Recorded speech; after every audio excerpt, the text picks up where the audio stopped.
డబ్బే చెడు అంతటికి మూలమంటారు కదా, మరి డబ్బుకి మూలం ఏదని మరి ఎప్పుడైనా అడిగారా అంటుంది ఐన్ ర్యాండ్. అసలు డబ్బుకి మూలం. సో మన థాట్స్ అండ్ మనం తయారు చేసిన వస్తువులు లేకపోతే అసలు ఈ డబ్బుకి ఉనికే ఉండదు. ఫర్ ఎగ్జాంపుల్, ఒక తెలివైన వాడికి వేటాడటంలో అంత సేఫ్టీ లేదని తనకు తానే స్వయంగా పంట పండించాలనుకున్నాడు. కానీ ఆ కార్యక్రమం ఒక్క రోజులో ఒక్కడితయ్యే పని కాదు. అతనికి కొంతమంది మనుషులు కావాలి. ఆ మనుషుల సమయంతో పాటు వాళ్ళ శ్రమ కూడా కావాలి. కానీ ఊరికే ఎవరు కూడా పని చేయరు కదా. సో ఆ తెలివైన వాడు గోధుమలు పండించడం కంటే ముందు డబ్బుని కనుగొని దానికి ఒక విలువ క్రియేట్ చేశాడు. ముందు డబ్బు ఇచ్చి పంటను పెంచడానికి కూలీలను కొనుక్కున్నాడు. ఆ పంట పండిన తర్వాత అదే కూలీలు అదే డబ్బు ఇచ్చి ఆ పండిన గోధుమలను కొనుక్కుంటారు.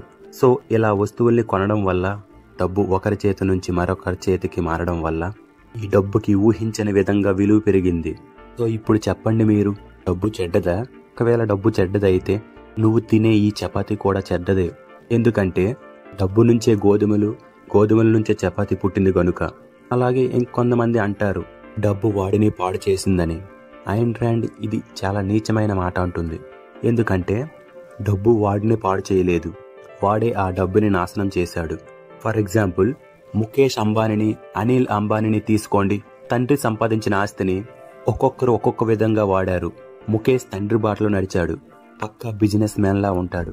బిజినెస్ గురించి ఆ బోర్డు రూమ్ లో గంటలు చర్చిస్తాడు. కానీ అనిల్ అంబానీ అలా కాదు. ఆయనకి వేరే విషయాల పట్ల ఆసక్తి ఎక్కువ. ఆయన జీవన విధానంలో ఒక స్టైల్ ఉంటుంది. వీలైనంత ఆధునికంగా బ్రతకడానికి ట్రై చేస్తాడు.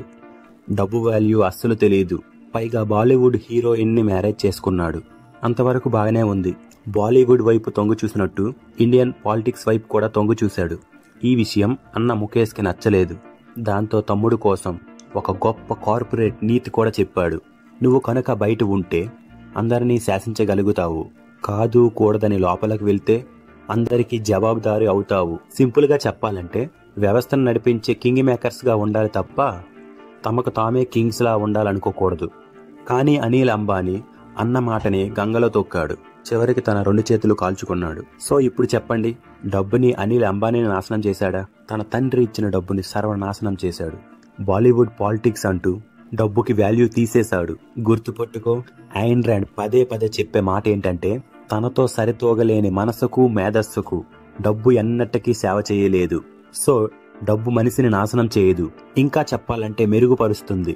లాభం కోసం తప్ప నష్టం కోసం ఏ పని చేయకని చెప్పేది ఒక్క కరెన్సీ మాత్రమే. మనలో చాలా మరుగుతున్న కుక్కలుంటాయి. తమ చేతిలో డబ్బు పవర్ లేక అవి సైలెంట్ గా ఉంటాయి. ఒక్కసారిగా డబ్బు పవర్ వచ్చాక వాటి వాల్యూ తెలుసుకోకుండా మనలో ఉన్న కుక్కలు మొరగడం మొదలు పెడతాయి. సో ఇక్కడ తప్పు డబ్బుది కాదు, నీలో ఉన్న ఓర కుక్కలది. ఆ కుక్కలని అర్థం చేసుకుంటే డబ్బు వాల్యూ ఏంటో అర్థమవుతుంది. సో డబ్బు పాపిష్టిది అని ఎవరైనా అంటే వాళ్ళ నుండి దూరంగా పారిపోయి నిన్ను నువ్వు రక్షించుకో. ప్రపంచ దేశాలు మొత్తం డబ్బుని పాపిష్టిది అని తిట్టిపోసాయి. బట్ ఒక్క అమెరికా మాత్రమే డబ్బే సమస్త మంచికి తల్లివేరని గుర్తించి టు మేక్ మనీ అనే స్లోగన్ ని తీసుకొచ్చింది. సంపద అనేది సృష్టించబడితే వస్తువులు సృష్టించబడినట్టే. వస్తువులు అనేవి తయారైతే కొత్త థాట్స్ కి, ఐడియాస్ కి జీవం పోసినట్లే. కానీ గుర్తుంచుకో, డబ్బు అనేది ఏదైనా వస్తువు తయారు చేసిన వాడి దగ్గర మాత్రమే ఉంటుంది.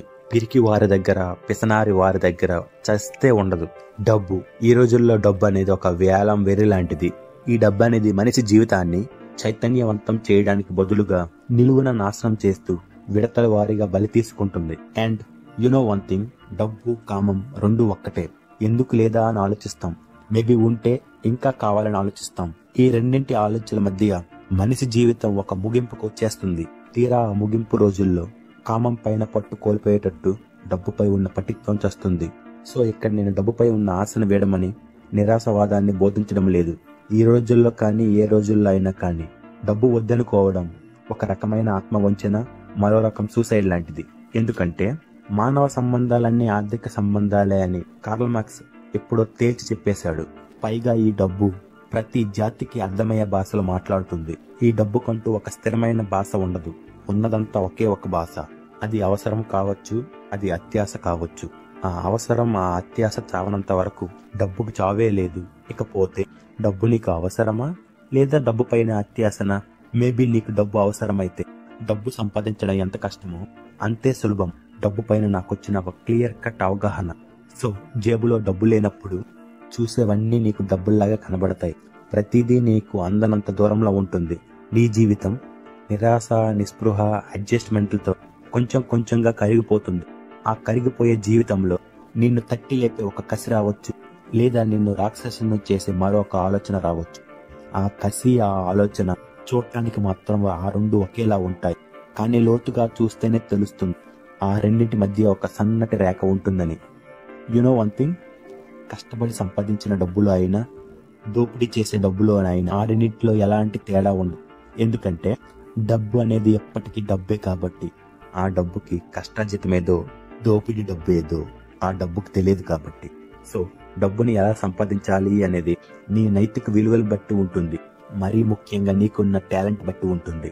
స్టీవ్ జాబ్స్ డబ్బు కోసం ఏం బోధించాడంటే, నీకు ఇష్టమైన పని చేయి, తర్వాత దాన్ని క్యాష్ చేసుకోవడం నేర్చుకో. కానీ ఆ క్యాష్ చేసుకున్న డబ్బులు నీ విలాసానికి, నిన్ను నువ్వు నాశనం చేసుకోవడానికి కాదు. ఇన్ఫాక్ట్ చెప్పాలంటే నిన్ను నువ్వు మెరుగుపరచుకోవడానికి కోసం, నీ కనీస అవసరాల కోసం. అంతేలే కానీ నువ్వు చేసే పని లక్ష్యం డబ్బు సంపాదన కోసం మాత్రమే కాకూడదు. ఒకవేళ నీ లక్ష్యం డబ్బు సంపాదన మాత్రమే అయితే, నువ్వు ఆ డబ్బుకి ఇంపార్టెన్స్ ఇచ్చిన మరుక్షణం నుంచి అది నిన్ను పూర్తిగా బానిసను చేస్తుంది. ఆ బానిసత్వం ఆకలితో మలమల చావడం కంటే అతి ప్రమాదకరమైన విషయం. So what I'm trying to say is, డబ్బు లేకుండా కూడా బ్రతకొచ్చు అని అనుకోవడం ఎంత మూర్ఖత్వమో, డబ్బుంటే ఏదైనా చేయొచ్చు అని అనుకోవడం కూడా అంతే మూర్ఖత్వం. ప్రతి ఒక్క దానికి రెండు కోణాలుంటాయి. ఆ రెండు కోణాల మధ్య ఒక సన్నటి గీత ఉంటుంది. ఆ గీత నువ్వు తెలుసుకోలేకపోతే సంపాదించినా వేస్టే, నువ్వు బ్రతికినా వేస్టే. ఆ సన్నటి గీత కోసం చెప్పే ప్రయత్నం, మనీపై మనుషులకున్న సైకాలజీ చెప్పే ప్రయత్నం. జాగ్రత్తగా వినండి. రేపటి కోసం దిగులు పడడం అనేది మేజర్గా మనీ లేకపోవడం వల్లే కలుగుతుంది. నీకు ప్రతి నెల ₹1,00,000 వస్తుంటే దాని గురించి దిగులు పడతావా? మనీ ఓన్లీ మనీ కాదు, నీ లైఫ్ ను ఒక్కసారిగా మార్చే మ్యాజిక్ కూడా.